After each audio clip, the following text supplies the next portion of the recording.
chers frères et sœurs, nous vous aimons beaucoup. Nous avions voulu quand même prendre un temps d'être avec vous pour vous faire part de notre message que nous avons à la portée mondiale.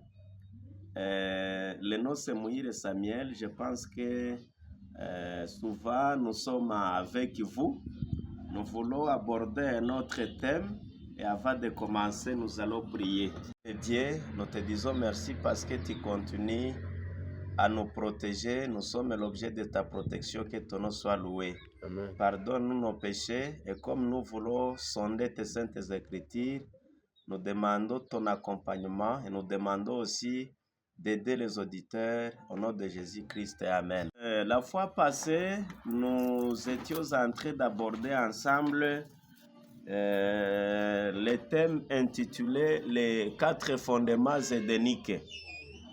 Aujourd'hui, nous voulons maintenant continuer notre thème parce que le thème qu'on a commencé, c'est l'œuvre de réforme. Et dans cette œuvre de réforme, nous avions commencé par les sous-titres de l'homme créé à l'image de Dieu, fini par les 4 fondements édéniques.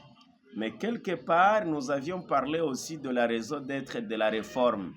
Aujourd'hui, nous voulons maintenant parler à propos du deuxième sous-titre qu'on appelle maintenant la chute de l'homme. Tout ce qu'on voyait dans le premier sous-titre, c'était l'homme pendant sa période d'innocence. Après un temps, l'homme va tomber dans la chute, il va tomber dans la désobéissance. Et là, nous parlons maintenant de la chute de l'homme. Et sans pour autant traîner, nous allons effectivement lire dans le livre de Genèse chapitre 2 au 16e verset. Là, il y a la remarque que cet homme avait réussi au départ avant sa chute.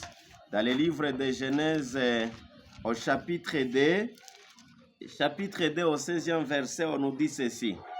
L'Éternel Dieu donna cet ordre à l'homme. Tu pourras manger de tous les arbres du jardin, mais tu ne mangeras pas de l'arbre de la connaissance du bien et du mal, car les jours où tu en mangeras, tu mourras. Ici, Dieu donne l'homme l'ordre, il lui donne l'injonction de ce qu'il doit manger et de ce qu'il ne doit pas manger. Après un temps, l'homme va tomber dans la désobéissance et lorsqu'il tombe dans la désobéissance, directement ça sera un problème. La leçon à tirer ici c'est laquelle? Vous comprenez que en matière religieuse, il y a les gens qui disent qu'on doit faire tout ce qu'on veut, que le sang de Jésus suffit. Mais vous comprenez que dans la voie de Dieu, dans le royaume de Dieu, il y a des commandements, il y a des conditions. Nous n'irons pas au ciel sans conditions. Et nous n'allons pas rester dans une église qui n'a pas de conditions et dire que là, maintenant, on est dans l'église de Dieu. Mais effectivement, ce sont les conditions qui ont leur base dans les Saintes Écritures. Dans le livre des Patriarches et Prophètes, au 34e, à la 34e page, nous allons lire dans le même angle d'idée de notre leçon. À la 34e page, la parole de Dieu nous dit ceci. Bien que créés innocents et saints, nos premiers parents n'échappaient pas à la possibilité de faire le mal. Doués du libre arbitre, à même d'apprécier la sagesse et la bienveillance de Dieu, ainsi que la justice de ses exigences, l'homme restait parfaitement libre d'obéir ou de désobéir. Donc, devant Dieu, en matière religieuse, on a toujours des lois qu'on doit obéir ou soit désobéir. Donc, pour les gens qui disent que les lois de Dieu n'existent pas, je pense que c'est se tromper. l'homme, il devait obéir à la parole de Dieu ou soit désobéir. Alors, la question que nous pouvons nous poser, est-ce que l'homme a obéi ou soit l'homme a désobéi? Nous allons trouver la réponse dans les livres de Genèse. Nous aimons les livres de Genèse chez les frères et sœurs parce que c'est ça la base. Or, la réforme, c'est revenir à la base, c'est revenir à l'original. Dans les livres de Genèse, chapitre 3, au premier verset, nous allons lire jusqu'au 19e verset parce que c'est ce chapitre qui nous explique bien comment l'homme décide de la désobéissance au lieu de l'obéissance. Au chapitre 3, premier verset, on nous dit ceci: les serpents étaient les plus rusés de tous les animaux des champs que l'Éternel Dieu avait fait. Il dit à la femme: Dieu a-t-il réellement dit, vous ne mangerez pas de tous les arbres du jardin? La femme répondit au serpent: nous mangeons du fruit des arbres du jardin. Donc comprenez que leur nourriture était les fruits, comme nous l'avions dit. Et en bas on dit: mais quant au fruit de l'arbre qui est au milieu du jardin, Dieu a dit, vous ne mangerez point en vous, ni y toucherez point, de peur que vous ne mouriez. Il y a les gens qui disent que ce n'était pas les fruits consommés, mais que plutôt c'est la partie génitale féminine que la femme a consommée, que l'homme a consommé. Mais la question qu'on se pose, est-ce que la femme s'est consommée? Mais Dieu lui-même en donna cet ordre. La femme n'était pas encore créée. Lorsque Dieu était en train de donner cet ordre, dans le livre de Genèse chapitre 2 au 16e verset, tu pourras manger de tous les arbres du jardin. Donc, vous comprenez que c'est à une personne où Dieu s'adressait. La femme n'était pas encore créée. Mais il y a les gens qui disent que ce n'était pas les fruits qu'on a consommés, mais que plutôt c'était la partie génitale de la femme, que c'est le sexe féminin. Mais la Bible vient pour contredire. Et c'est ça l'élément que nous réformons là-bas. Donc c'est les fruits qu'on a consommés. Et nous allons continuer en lisant. Alors le serpent dit à la femme, vous ne mourrez point. Mais Dieu sait que les jours où vous mangerez, vos yeux s'ouvriront et que vous serez comme des dieux, connaissant le bien et le mal, bon à manger et agréable à la vie, et qu'il était précieux pour ouvrir l'intelligence. Et le prit de son fruit et en mangea. Elle en donna aussi à son mari qui était auprès d'elle, et il a mangé. Donc vous comprenez que Ève a mangé. Alors les gens qui disent que c'est sa partie génitale consommée, est-ce que Ève s'était mangée? La réponse est c'est faux. Elle a mangé, et après avoir mangé, elle a donné aussi à son mari. Les yeux de l'un de l'autre s'ouvrirent, et ils connurent qu'ils étaient nus. Ayant cousu de feuilles et de figuiers, ils s'enfuirent des ceintures. Alors ils entendirent la voix de l'Éternel Dieu qui parcourait les jardins vers le soir. Et l'homme et sa femme se cachèrent loin de la face de l'Éternel de Dieu, au milieu des arbres du jardin. Mais l'Éternel Dieu appela l'homme et lui dit, où es-tu? Il lui répondit, j'ai entendu ta voix dans le jardin et j'ai eu peur parce que je suis nu et je me suis caché. Et l'Éternel Dieu dit, qui t'a appris que tu es nu? Est-ce que tu as mangé de l'arbre dont je t'avais défendu de manger? Donc c'est clair, la Bible dit que c'est sur l'arbre. L'homme répondit, la femme que tu as mise auprès de moi m'a donné de l'arbre et j'en ai mangé. C'est ici où il y a le problème de l'homme maintenant. L'homme actuel ne veut pas accepter sa faute, mais l'origine c'est à partir d'Adam. Lorsque Adam tomba dans les péchés, on lui demande pourquoi tu as fait ceci. Adam ne veut pas accepter, mais Adam va dire c'est la femme que tu m'as donnée. Il lui répondit, mais l'Éternel appela l'homme et lui dit, où es-tu? L'homme répondit, la femme que tu as mise auprès de moi m'a donné de l'arbre et j'en ai mangé. Et l'Éternel dit à la femme, pourquoi tu as fait cela? La femme répondit, le serpent m'a séduite et j'en ai mangé. L'Éternel dit au serpent, puisque tu as fait cela, tu seras maudit entre tous les bétails et entre tous les animaux des champs. Tu marcheras sur ton ventre et tu mangeras de la poussière tous les jours de ta vie. Je mettrai inimitié entre toi et la femme, entre ta postérité et sa postérité. Celui-ci t'écrasera la tête et tu lui écraseras les talons. Il dit à la femme, j'augmenterai la souffrance de tes grossesses. Tu enfanteras avec douleur et tes désirs se porteront vers ton mari, mais il dominera sur toi. Il dit à l'homme, puisque tu as écouté la voix de ta femme et que tu as mangé de l'arbre au sujet duquel je t'avais donné cet ordre, tu ne mangeras point. Le sol sera maudit à cause de toi. C'est à la force de peine que tu en tireras ta nourriture tous les jours de ta vie. Il y produira des épines et ronceaux, et tu mangeras de l'herbe des champs. C'est à la sueur de ton visage que tu mangeras du pain jusqu'à ce que tu retournes dans la terre d'où tu as été pris, car tu es poussière et tu retourneras dans la poussière.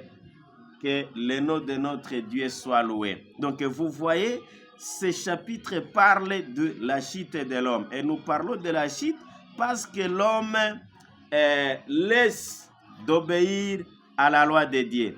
Frères et sœurs, ici, ce qu'on nous explique, c'est quoi? Et que dans le royaume de Dieu, il y a toujours des conditions. Il y a des ordres qu'on doit respecter. On les respecte ou soit on refuse. Mais il y aura des récompenses pour les gens qui acceptent. Il y aura aussi des récompenses pour les gens qui refusent. Alors, ici, ce que nous pouvons peut-être comprendre, c'est quoi? Ici, ce que nous comprenons, c'est quoi? Nous comprenons que les fruits, c'est les fruits qu'on a consommés. Il y a les autres qui disent que ce n'était pas les fruits, que c'est la femme. Donc la réforme vient pour nous amener là-bas. Autre chose que nous comprenons, c'est quoi? Après avoir tombé dans le péché, Adam n'avait pas accepté sa faute.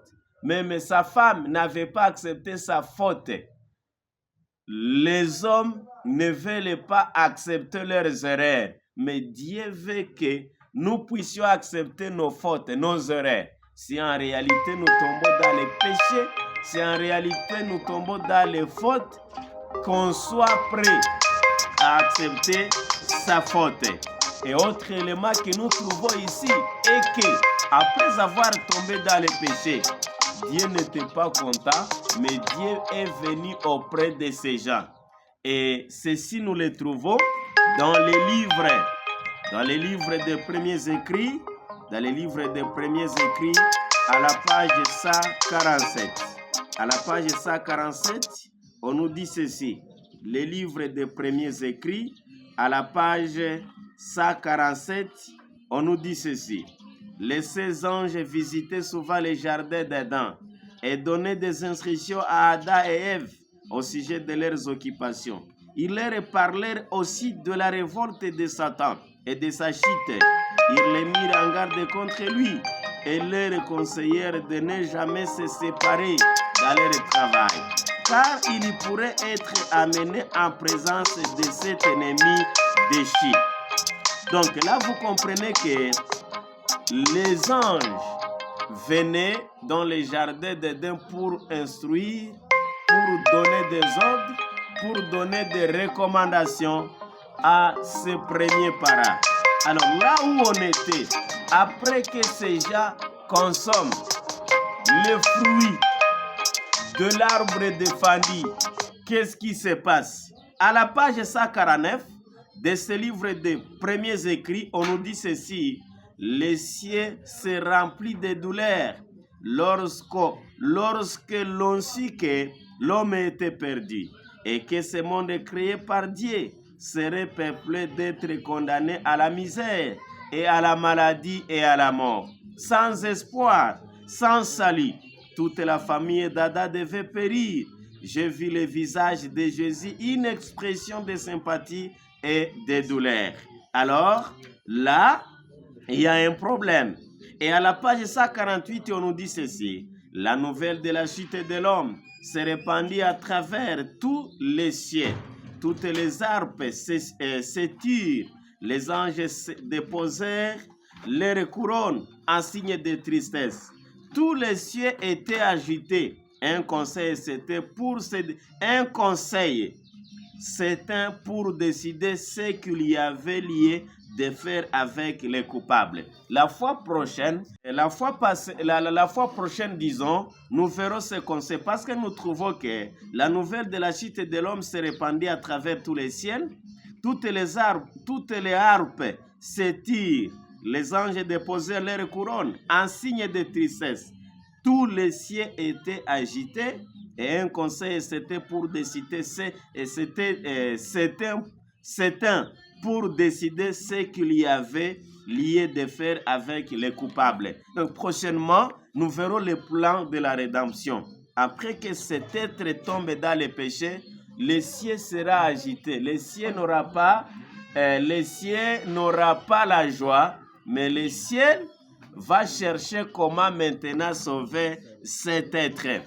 Frères et sœurs, pour dire, en tant qu'Église, lorsque l'un des membres de l'Église tombe dans le péché, il y a les gens qui donnent des sanctions, soit pour 2 mois, soit pour 3 mois, soit pour 1 année. Mais ici, les Saintes Écritures nous montrent que lorsque cet être tombe dans le péché, Dieu lui-même va se déplacer sur la terre pour venir chercher Adam. Donc, lorsqu'un membre de l'Église tombe dans le péché, il faut aller auprès de lui et lui dire pourquoi il est allé dans cette voie qui est défendue.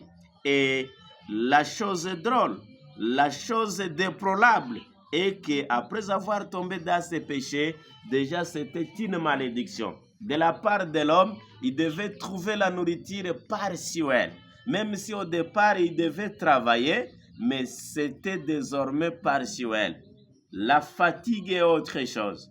Du côté de la femme, cette femme devait enfanter les enfants par douleur. S'il y a des césariennes aujourd'hui, ça n'existait pas. Ce n'était pas dans le plan de Dieu, mais ça c'est venu à cause du péché. Et pour clôturer, et pour clore, la leçon à tirer ici, c'est Romains, chapitre 6 au 23e verset. Romains, l'épître de Paul aux Romains, chapitre 6 au 23e verset.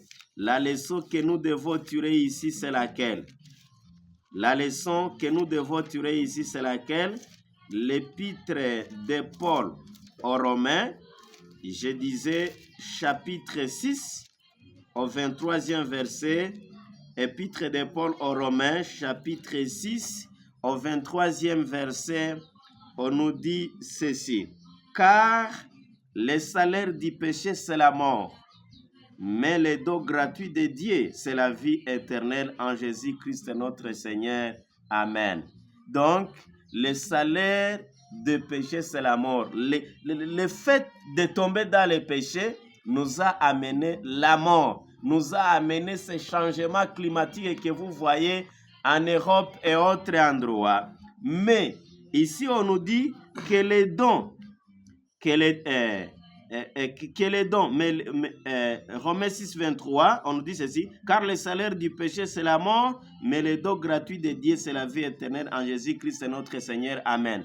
Les gens qui vont obéir au commandement de Dieu, ils auront la vie éternelle, mais les gens qui ne vont pas obéir, ils auront une mort éternelle. Que Dieu nous aide, qu'il nous donne l'Esprit Saint pour nous guider, pour nous expliquer chaque jour la volonté du Seigneur Au nom de Jésus, Amen.